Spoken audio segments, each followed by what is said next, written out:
Topic है स्तन या छाती। ये हमारे क्लास 12 के ह्यूमन रिप्रोडक्शन का एक टॉपिक है। इस टॉपिक को हमें समझना चाहिए। We are going to discuss about your topic breast और चेस्ट। तो आइए हम लोग यहाँ पर सिर्फ छाती लिखे हैं। तो अब यह छाती जो होता है बचपन से नर में, मादा में, यानी बालक में और बालिकाओं में, बालक और बालिकाओं में क्या होता है? समान होता है, समान होता है। समझ गए? कोई प्रॉब्लम नहीं। आप रुकिए, आप कहा कि स्तन या छाती क्या है, तो आप रुक जाइए। हम आपको बताए हुए हैं कि हमारा यह भाग क्या है, बोल सकते हैं, बोलिए कौन भाग है? बक्षगुहा। क्या है? बक्षगुहा। ये क्या है? उदर गुहा। नीचे कमर से नीचे का क्या है? श्रोणि गुहा। हमने आपको श्रोणि गुहा के बारे में भी पढ़ा दिया है। जैसे कि अब क्या हो गया, मादा की योनि के बारे में, पुरुष के हाइड्रोसील, पेनिस वगैरह बता दिए, तो श्रोणि गुहा की बात होता है। आज जो हमारा बात है, स्पेशल बात जो है किस चीज पर है? मतलब थोरैक्स कैविटी यानी बक्ष गुहा पर है। कहाँ पर है? बक्ष गुहा पर है। तो बक्ष गुहा में बालक और बालिका में दो वर्ण अंकित, हेलो, दो वर्ण अंकित दैट मींस पिगमेंटेड भाग होता है। और इस पिगमेंटेड भाग में, मतलब कलर भाग में, इस तरह का ऐसे ऐसे ऐसे चारों ओर से यहाँ पर कलरिंग रहता है। ठीक है, कलर हमारे पास और सारा मार्कर नहीं है, इसलिए आप लोग समझ जाइएगा। तो ये भाग रहता है, इसको हम लोग बोलते हैं चुचुक बोलते हैं। क्या बोलते हैं? चुचुक बोलते हैं। चुचुक का इंग्लिश होता है निप्पल। निप्पल, निप्पल, इसमें भी निप्पल होता है और इसमें भी निप्पल होता है। और ये जो देख रहे हैं, इसके चारों ओर जो है, इसके चारों ओर जो है क्या होता है, मतलब ये जो है हुआ, तो यहाँ पर क्या होता है? फैट होता है। हेलो, क्या होता है? फैट होता है। और पेशियों की प्रचुरता होता है, पेशियों की प्रचुरता होता है। और इसमें क्या होता है? इसमें भी एल्वियोला होता है और एल्वियोलाई होता है। इसमें भी एल्वियोला होता है और एल्वियोलाई होता है। एलिओला, एलिओला और अल्वेओली यानी अल्वेओलाई।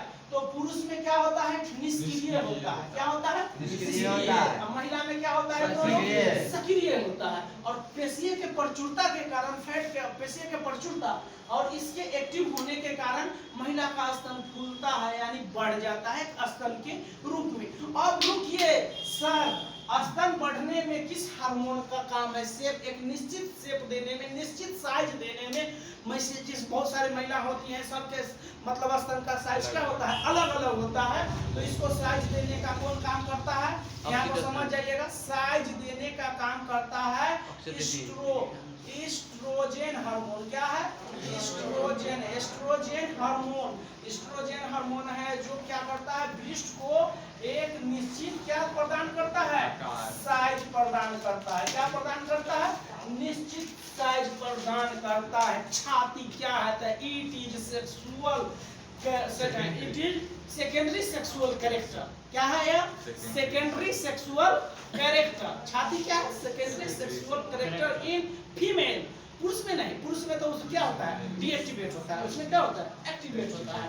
अब बाबू हम देखेंगे, रुक जाइए, जब ये स्तन है तो एक निश्चित साइज, निश्चित साइज का मतलब स्तन आप फूल गया, बड़ा सा हो गया नहीं, तो अब स्तन फूल गया, तो इसके स्तन को डेवलपमेंट होने में, ब्रेस्ट को बढ़ने में, छाती को बढ़ने में कौन कौन हार्मोन का योगदान होता है? पूरा एकदम बढ़िया है, सुनिए। आपका ऑब्जेक्टिव, सब्जेक्टिव, कंपटीशन, हर कुछ मन में कोई क्वेश्चन आता है तो क्लियर हो जाएगा। तो एस्ट्रोजन हार्मोन, एस्ट्रोजन एस से स्टार्ट होता है, लेकिन हम लोग बोलते हैं एस से। एस का मतलब क्या? शुरू। शुरू क्या? यौवनारंभ, शुरू। यानी एस्ट्रोजन हार्मोन रिलीजिंग होने लगा तो बालिका में यौवनारंभ यानी युवा अवस्था, जवान होना स्टार्ट हो जाता है। मतलब उसका त्वचा सुंदर लगने लगता है, स्तन में उभार आने लगता है, गुप्तांगों पर बाल आने लगता है नहीं, और महिला चाहे जैसी हो, काली हो, गोरी हो, डजंट मैटर, बाकी सुंदर जरूर होती है। समझ में आ रहा है? तो अब रुक जाइए। तो स्तन को बढ़ने में कौन कौन से हार्मोन का काम है? छाती को बढ़ने में कौन कौन सा हार्मोन का योगदान है।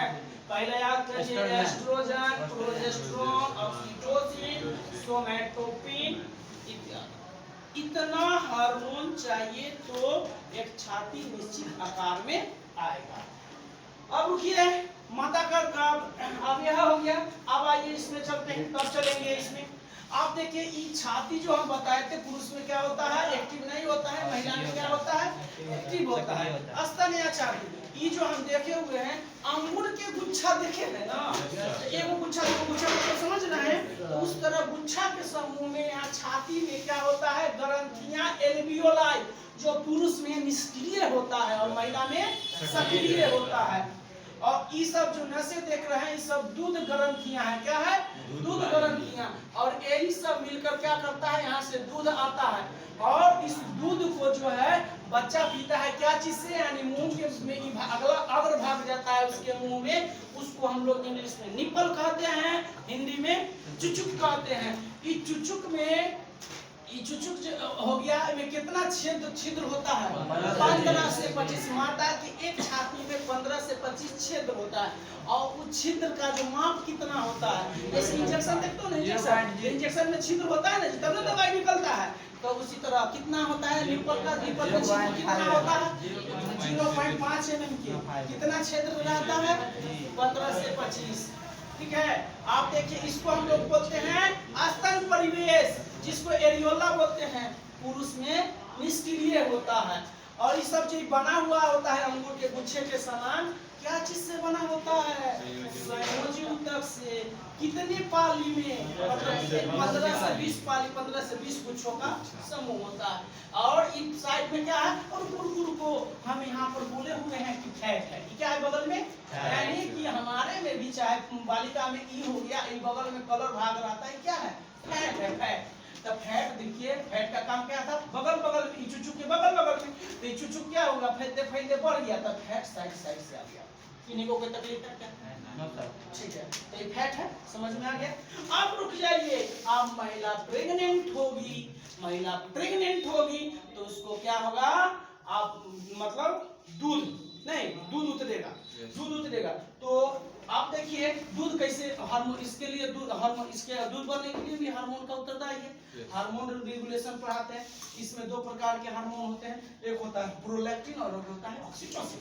प्रोलैक्टिन कहाँ से बनता है भाई, इसका निर्देश कहाँ से जाता है, तो हमारे दिमाग के पिट्यूटरी ग्रंथि को हम कहते हैं मास्टर ग्रंथि। तो पिट्यूटरी ग्रंथि में इसको 2 भाग में बांटा गया है, एंटेरियर पिट्यूटरी। एंटेरियर पिट्यूटरी से क्या बनता है, फॉर्मेशन ऑफ मिल्क, मतलब दूध बनता है। यानी मादा के स्तन में दूध कलेक्ट करने का काम कौन करता है, बनाने का काम करता है। दूध बनाने के लिए उत्साहित कौन करता है, तो पिट्यूटरी ग्रंथि करती है। पिट्यूटरी ग्रंथि के कौन सा भाग है, एंटेरियर पिट्यूटरी। कौन, एंटेरियर पिट्यूटरी। एंटेरियर पिट्यूटरी क्या करता है, दूध बनाने का काम करता है। एंटेरियर पिट्यूटरी क्या करता है, दूध बनाने का काम करता है। सब आप दिमाग में रखिएगा।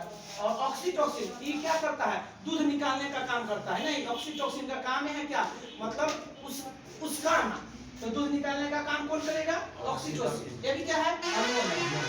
प्रोलैक्टिन क्या है, हार्मोन है। इससे क्या होता है, दूध बनता है। ऑक्सीटोसिन क्या है, हार्मोन है। इससे क्या, कहाँ बनता है, तो पोस्टीरियर पिट्यूटरी में उससे बनता है। क्या चीज से बनता है, पोस्टीरियर पिट्यूटरी। पिट्यूटरी ग्रंथि यहाँ होता है, ठीक है। ये क्या काम कराता है, इंजेक्शन करवाता है। इंजेक्शन मतलब दूध को बाहर करने का, एक बनाता है तो एक बाहर भेजने का काम करता है। अब जाइए, तब यहाँ तक आ गए। दूध बनने, दूध क्यों, क्या चीज से बनता है, प्रोलैक्टिन से। दूध जो है पूरा चुचुक में, मतलब किस द्वारा आता है, उसका नाम क्या है, लैक्टिफेरस नलिका। कल बोले थे, क्या बोले थे, लैक्टिफेरस नलिका से दूध यहाँ कहाँ आता है, चुचुक में। तब बच्चा मुंह में पकड़ता है, चूसता है, तो दूध निकलने का काम करता है। दूध निकालने का काम कौन करवाता है, ऑक्सीटोसिन। माता के छाती में दूध बनाने का काम कौन करता है, प्रोलैक्टिन।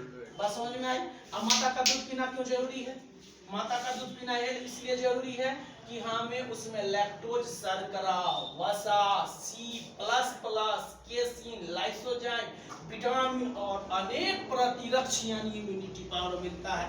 बच्चे को दूध कम से कम 6 महीना पिलाना चाहिए। अब रुक जाइए, दूध बनाने का काम किसका है, पिट्यूटरी का। पिट्यूटरी को क्या करते हैं, मास्टर ग्रंथि कहते हैं। मास्टर ग्रंथि दिमाग को इन्फॉर्मेशन देता है। आप बच्चे को, आपका जब बच्चा हुआ तो आप चाहिएगा 7 महीना, 8 महीना, 9 महीना, 10 महीना दूध पिलाए, दूध बनेगा। अब वो इन्फॉर्मेशन देगा धक्का धक्का, अब क्या करना है, तुमको दूध बनाना है, दूध को चाहिए तो दूध बनाएगा, ठीक है, लेकिन एक लिमिट समय तक कम से कम 6 महीना पिलाना चाहिए। इससे क्या होगा, आपके बच्चे स्वस्थ होंगे, बुद्धि होगा उसको, और बीमारी से लड़ने की ताकत है तो माँ के दूध में है। आजकल लोग अपना फिगर खराब न हो, सुंदरता खराब नहीं हो, इसलिए बच्चों को दूध कम नहीं पिलाकर बहुत से लोग डिब्बा का दूध पिलाते हैं, ठीक है, जो गलत बात है। अधिकार है बच्चा का दूध पिलाना चाहिए, जिसको स्तनपान कहते हैं, ठीक है। Thank you.